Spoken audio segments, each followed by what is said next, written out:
Mi padre era su hermano y nadie quería que lo supiera.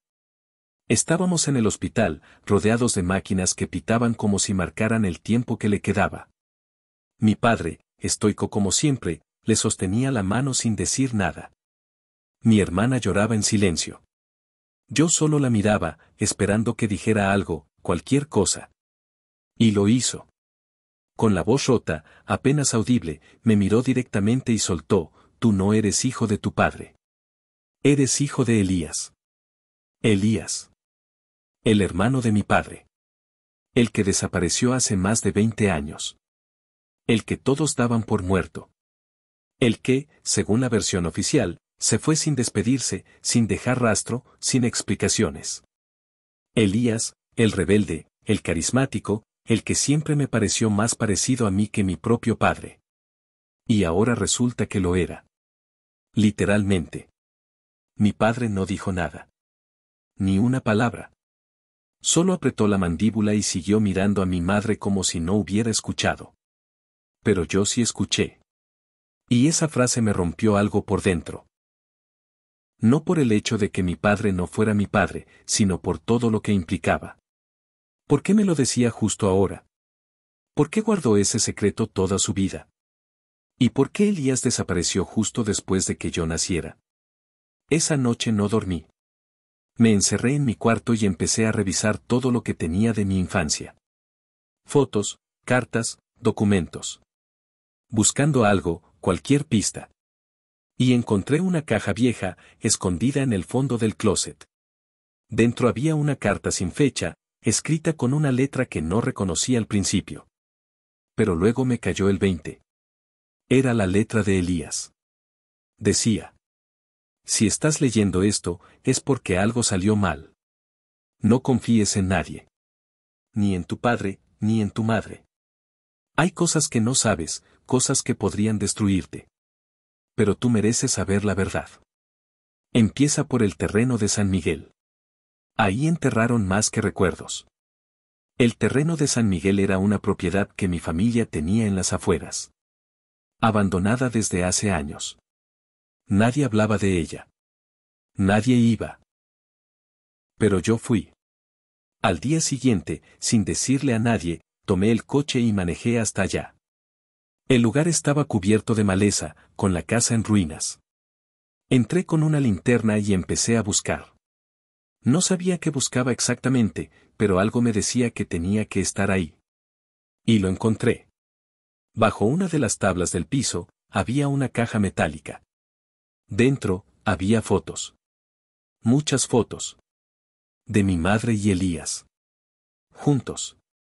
En la playa, en la casa, incluso en el hospital donde nací. Fotos que no deberían existir. Fotos que contaban una historia completamente distinta a la que me habían vendido toda mi vida. También había documentos. Un testamento. Firmado por Elías. En él, dejaba todo a mi hijo, cuyo nombre no puedo revelar por seguridad. Y luego, una nota escrita a mano: «Si algo me pasa, busquen a Tomás. Él sabe todo». Tomás era el mejor amigo de Elías. Otro nombre que había desaparecido del mapa. Lo busqué en redes, en registros, en todo lo que pude. Y lo encontré. Vivía en un pueblo a 3 horas de distancia. Fui a verlo. Me recibió con cara de susto, como si hubiera visto un fantasma. Le dije quién era. Me miró fijamente y dijo: «Sabía que este día iba a llegar». Lo que me contó me dejó helado. Elías no desapareció. Lo desaparecieron. Mi padre lo descubrió con mi madre. Hubo una pelea. Gritos. Amenazas. Y luego, silencio. Según Tomás, Elías intentó irse, pero alguien lo interceptó. Nunca volvió a aparecer. Tomás recibió una llamada anónima días después, diciéndole que si hablaba, lo siguiente sería él. Le pregunté si creía que mi padre lo había mandado matar. Me miró con miedo y dijo: «No puedo probarlo. Pero sí puedo decirte que tu padre no es quien crees. Y que tu madre no fue víctima. Ella también jugó su parte». Volví a casa con la cabeza hecha un desastre. Mi madre había muerto esa mañana. Mi padre estaba en la sala, solo, tomando whisky. Me senté frente a él y le dije, sé que no soy tu hijo. Sé que Elías no desapareció por voluntad propia. Y sé que tú sabes más de lo que has dicho. Me miró sin inmutarse. Dio un trago largo y dijo, ¿y qué vas a hacer con eso? No supe qué responder.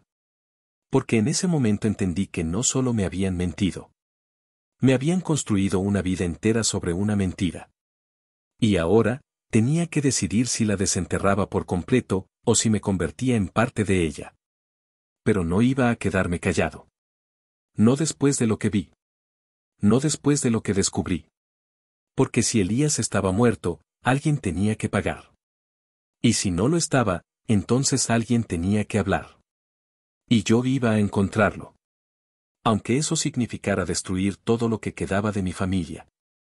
No sé cómo describir lo que sentí esa noche. No era solo rabia. Era algo más profundo. Como si me hubieran arrancado la raíz de todo lo que creía ser.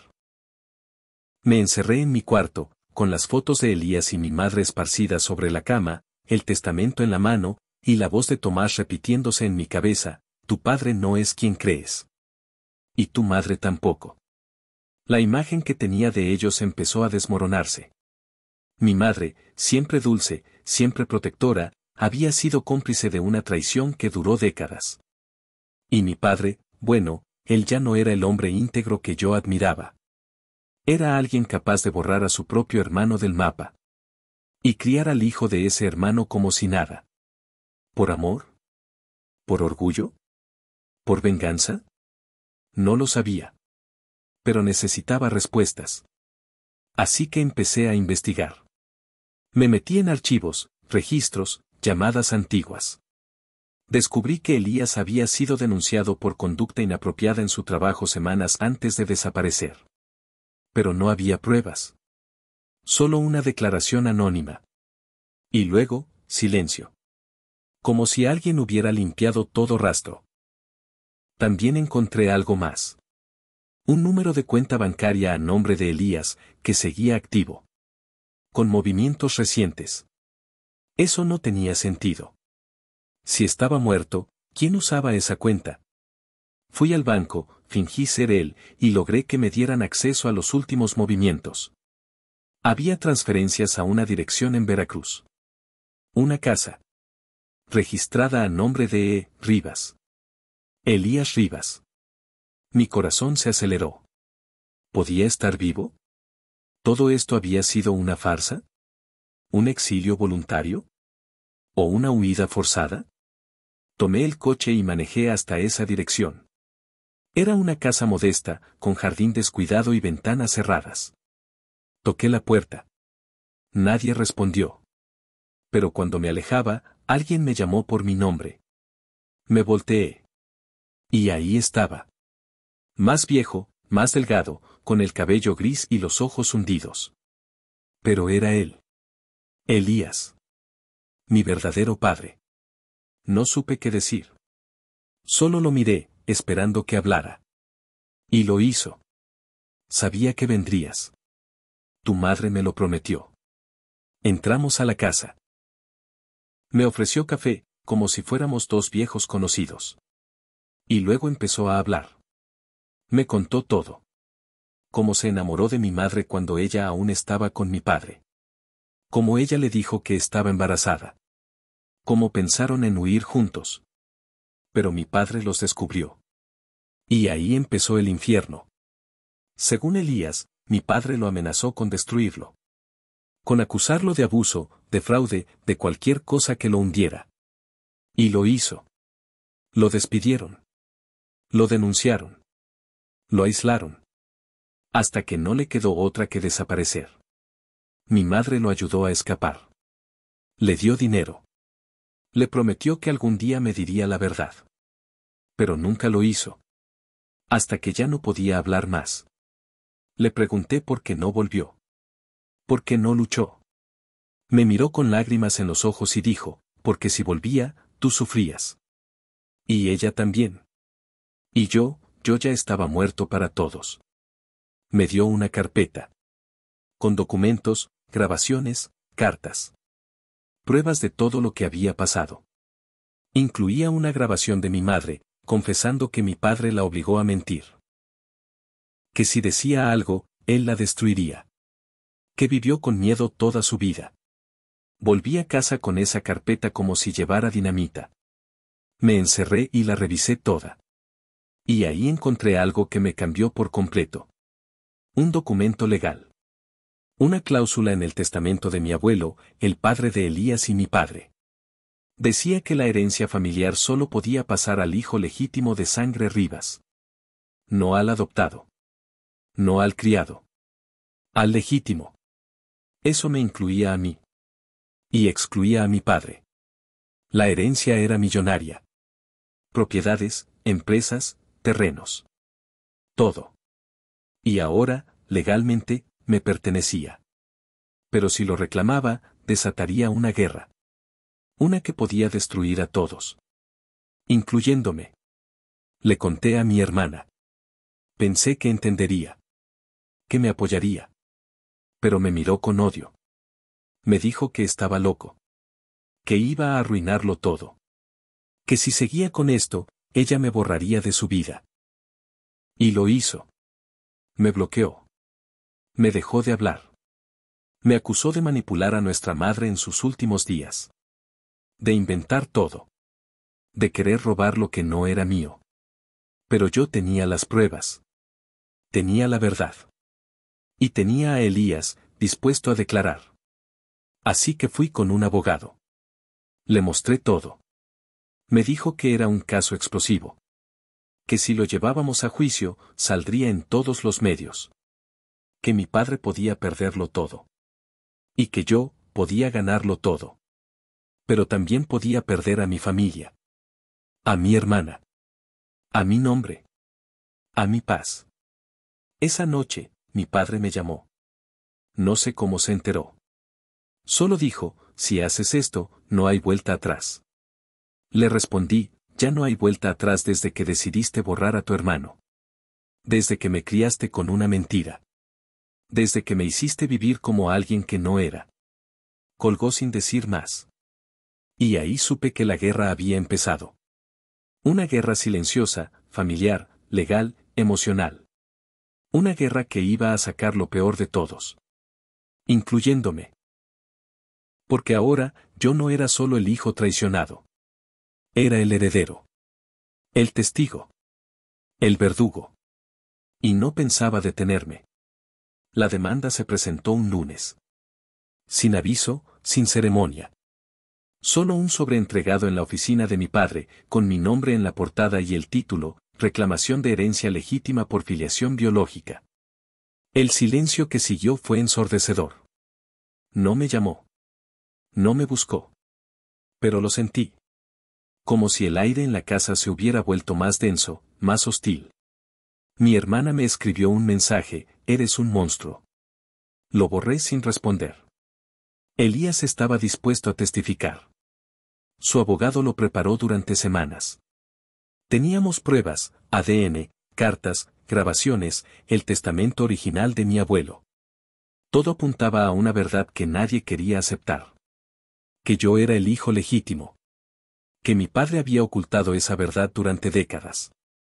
Que mi madre había sido cómplice, víctima y rehén de un pacto silencioso.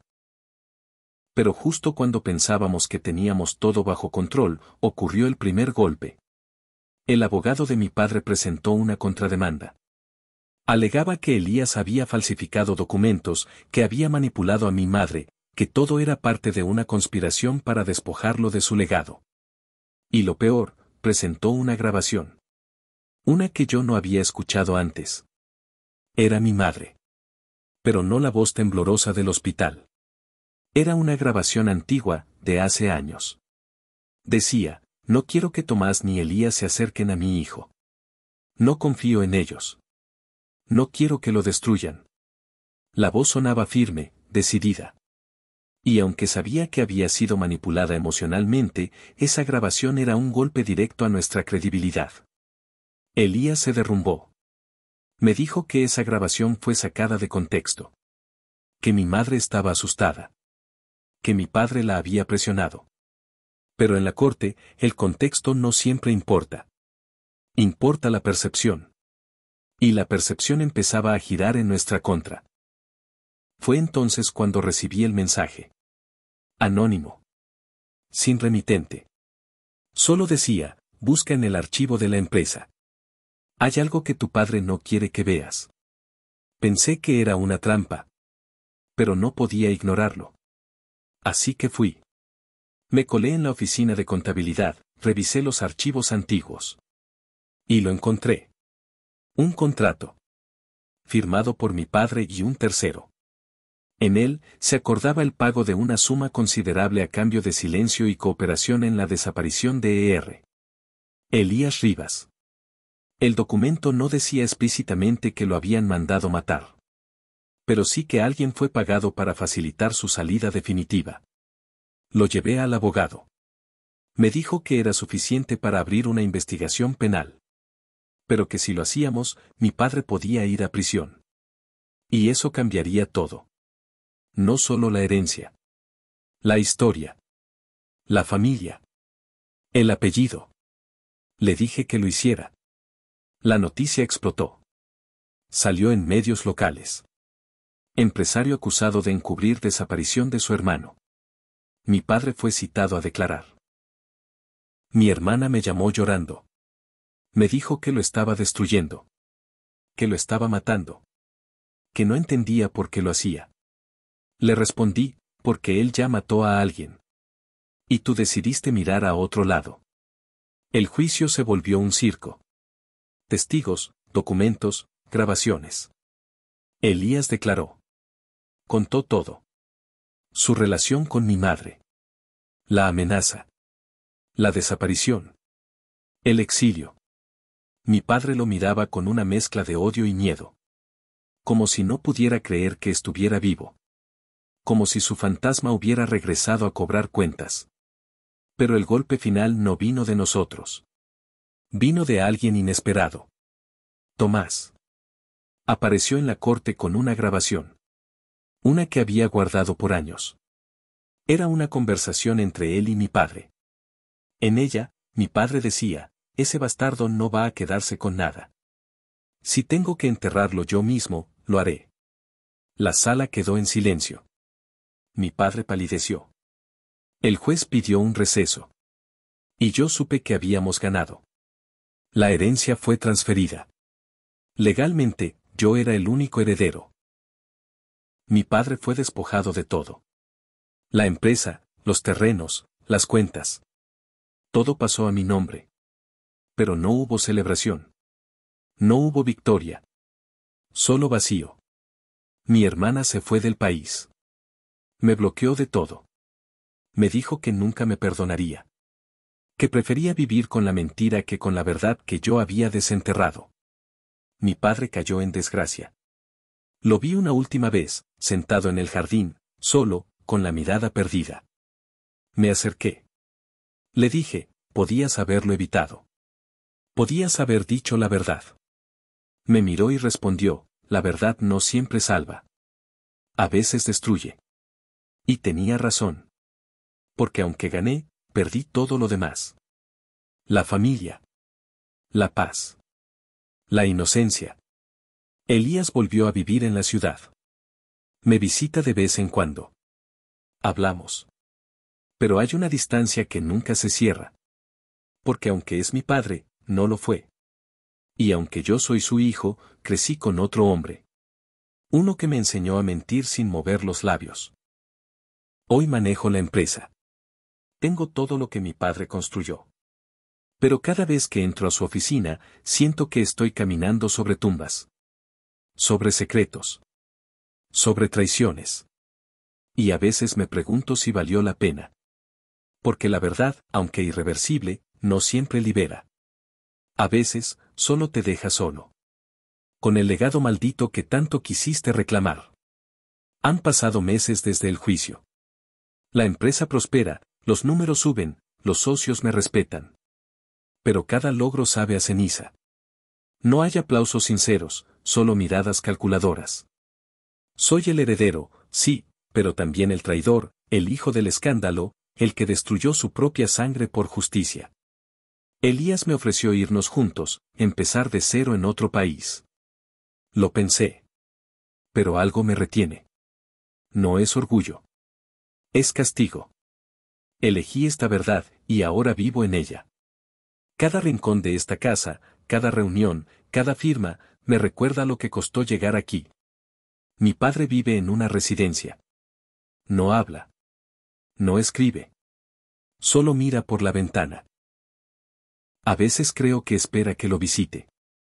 No lo hago. No por odio. Por respeto a la herida. Porque hay silencios que pesan más que cualquier palabra. Mi hermana no volvió. Me enteré por terceros que cambió su apellido. Que dice que no tiene familia. Y quizá tiene razón. Yo sigo aquí. Dirigiendo un imperio construido sobre secretos. Y cada noche, antes de dormir, reviso la carpeta que empezó todo. Las fotos. Las cartas. La grabación. No por nostalgia. Por recordatorio. Porque el precio de la verdad no fue la herencia. Fue la soledad escogida. Y el perdón, negado.